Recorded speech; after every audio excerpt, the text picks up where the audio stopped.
Hey guys, this is Rodeska and I'm coming to you with our final part to our hair tutorial. This will be going over how I render my hair inside of Marmoset and the settings that I use for my characters. I am using the latest version of Marmoset, which is toolbag 4, so if you're not using that, highly recommend it.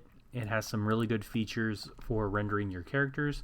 And if you guys are wondering why her skin looks a little bit off, it's because of the subsurface shader. It's set up to be rendered in ray tracing. So if I turn on ray tracing, you'll notice that the skin actually starts to get a little bit better. I'm not done texturing the skin by any means, but it's going to be set up for ray tracing mostly, as well as the hair, but I'll just be showing you how to do the hair, okay?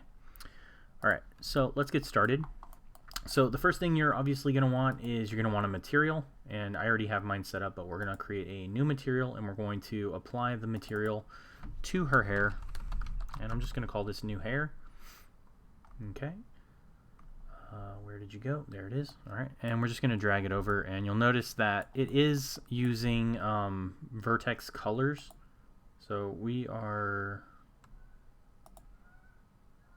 Wait.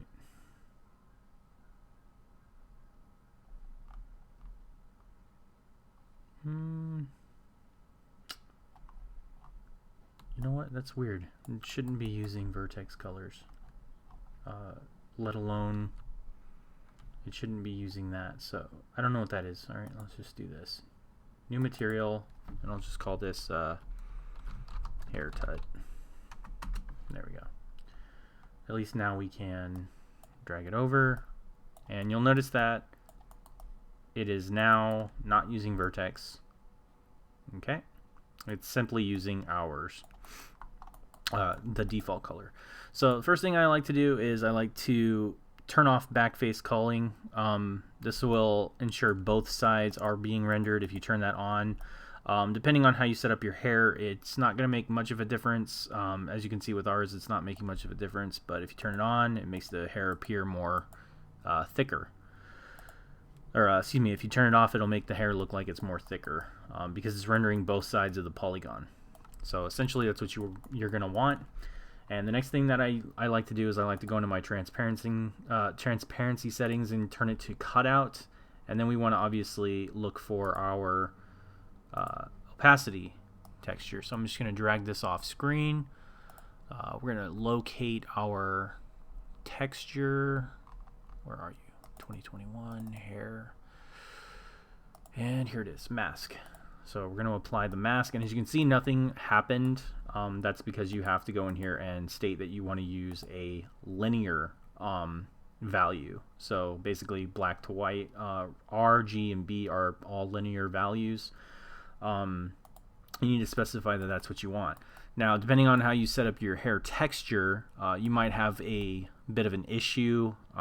Things might be a little bit too thin or thick or whatever. And this is probably where you'd want to go back and spend some time on your textures and fix them.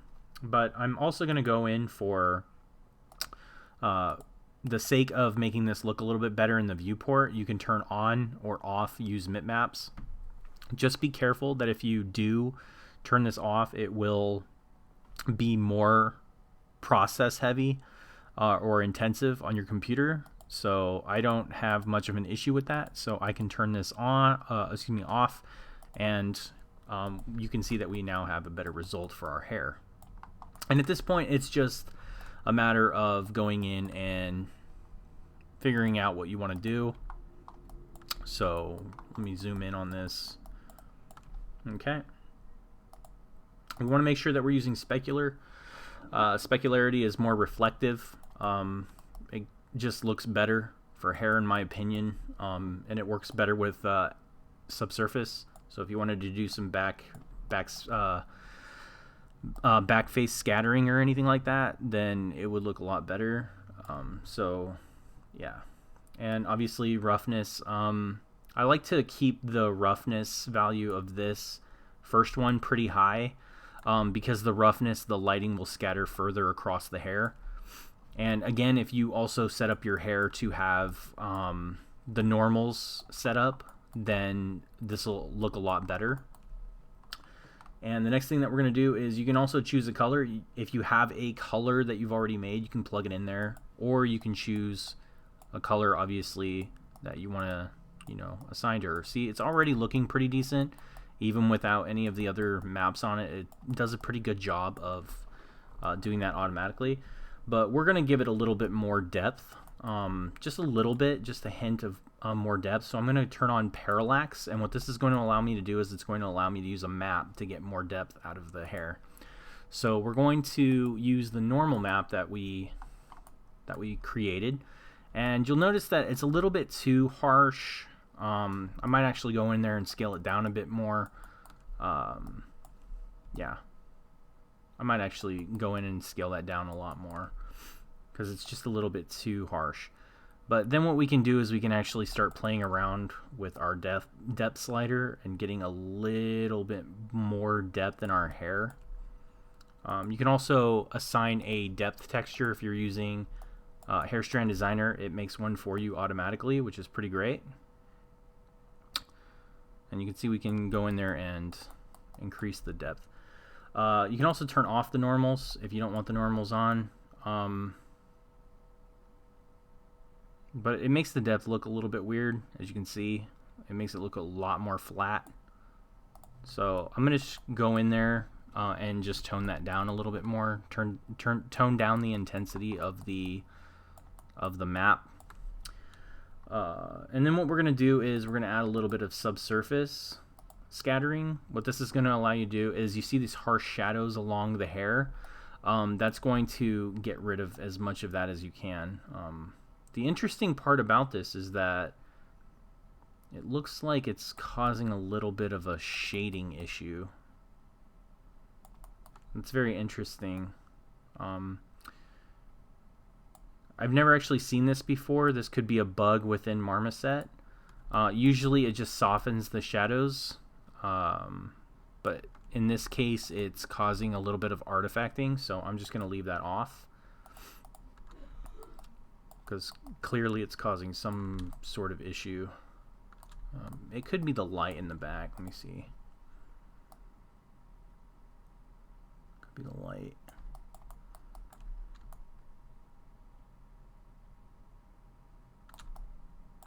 Okay. Yeah, it might actually be the light that's in the back causing it.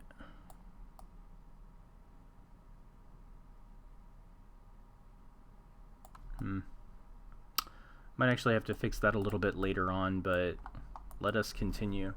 And then what I'm going to do is I'm actually just going to give it like a white value, just so that it's kind of more inheriting the color of the hair rather than the color of, or the color of the light and the color of the hair rather than the color of the subsurface.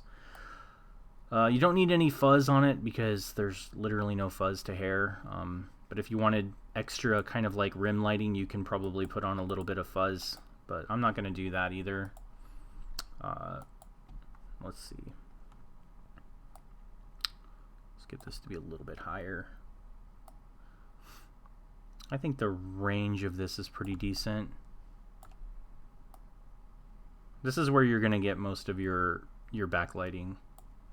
Alright, so next I'm going to actually add a anisotropic, and what this is going to do is it's going to kind of treat it as kind of like a metallic surface, but it's going to allow me to control the light and how the light is falling onto the surface. So we're going to turn on all of these, and I'm going to turn this to roughness, and I'm going to turn this one to specular. So we have anisotropic, roughness, and specular, and if we drop this down, it's going to give us a secondary reflection. So if we turn this one down, you'll see it right here, and we can also change the direction of this. As you can see, let me actually turn these up.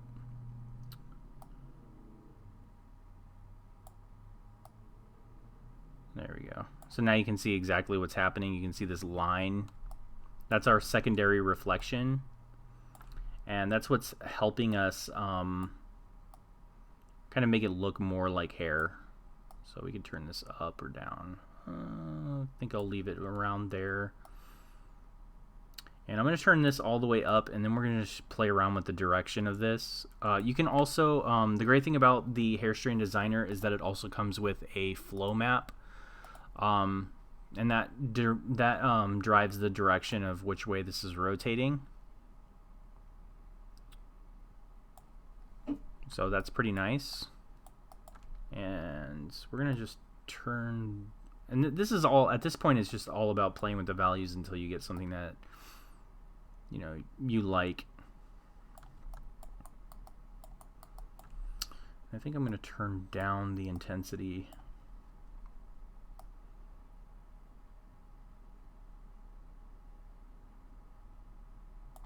There we go.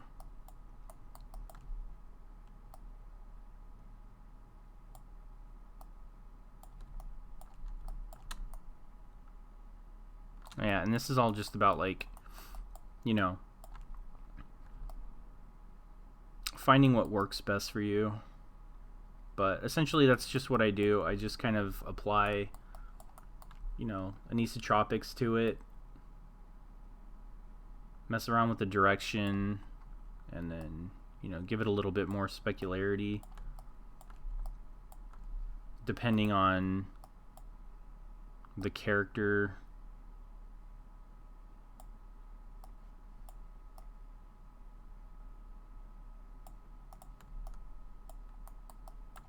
And just like adding colors that complement the color of the hair.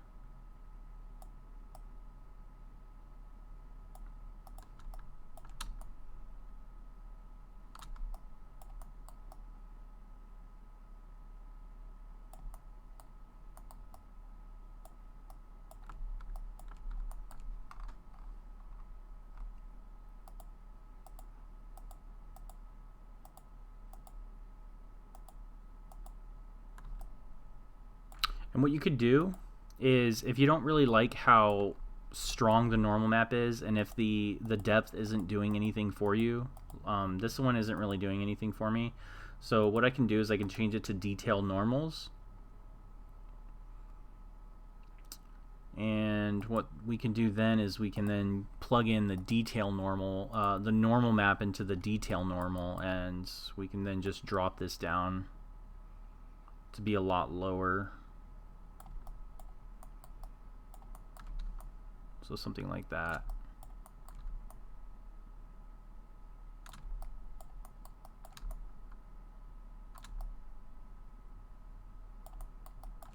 And if you want like a little bit of color in between, like an occlusion color, you can turn on your occlusion.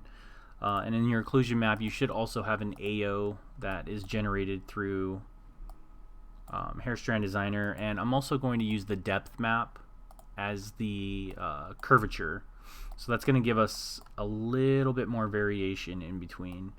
And you can also turn down the specularity cavity, and I'm also going to turn down the diffuse just a little bit. And this is going to give you a little bit more variation in between the strands. Okay.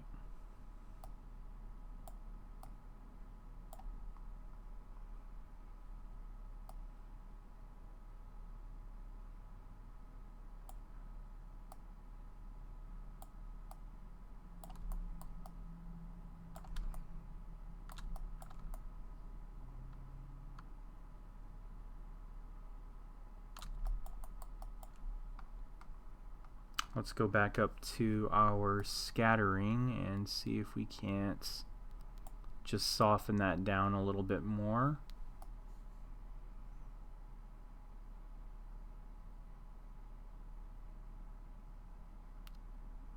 So as you can see, the shadows are being softened, and that's usually what the scattering is for.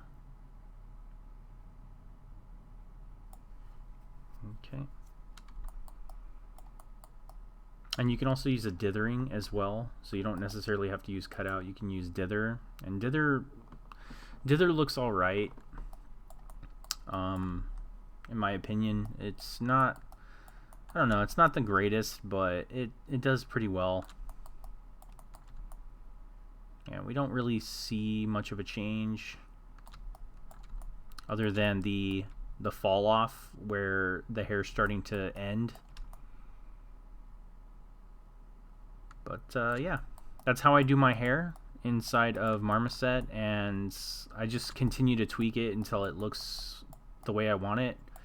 Also, I'm going to be coloring the top of the head to kind of blend that in a little bit better, and yeah, it should look pretty decent in the end with the ray tracing on.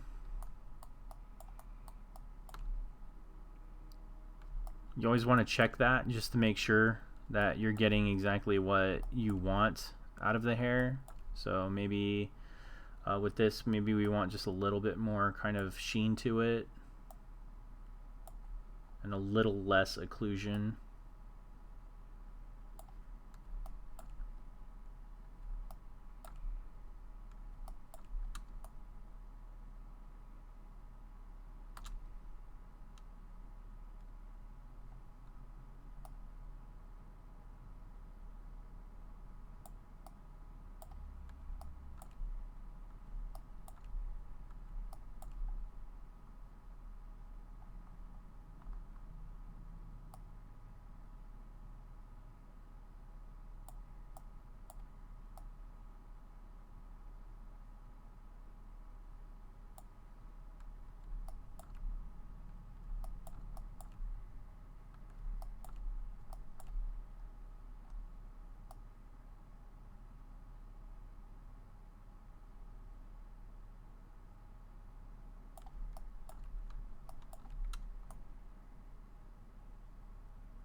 Also, checking it in different lighting environments will also help. So just make sure like you're checking it in different lighting environments. So I have multiple lighting environments in this scene to kind of help me to see better, because usually it's really hard to see if you're just using one environment all the time.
Yeah, it looks like this subsurface is really messing it up.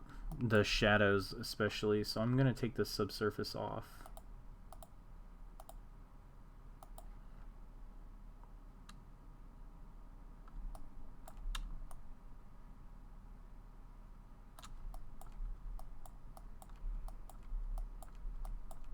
Okay.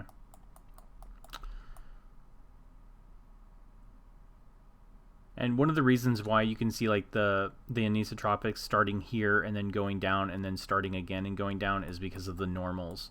So again, if you use custom normals, and I haven't done that for this character, but referring back to the last video, if you use custom normals, the anisotropics will go straight across without starting over and treating these as individual pieces. So again, you want to make sure that you're using custom normals, because that really helps the look of the hair and making it look more realistic. Okay, so that's essentially what I do for the hair setup. It's not too crazy, but yeah. Alright, so hopefully this has helped you guys out with rendering you guys' hair in Marmoset and making your hair look a little bit more decent using Hair Strand Designer and the modeling that I showed you. Alright, so take care, you guys, and thank you guys again so much for watching.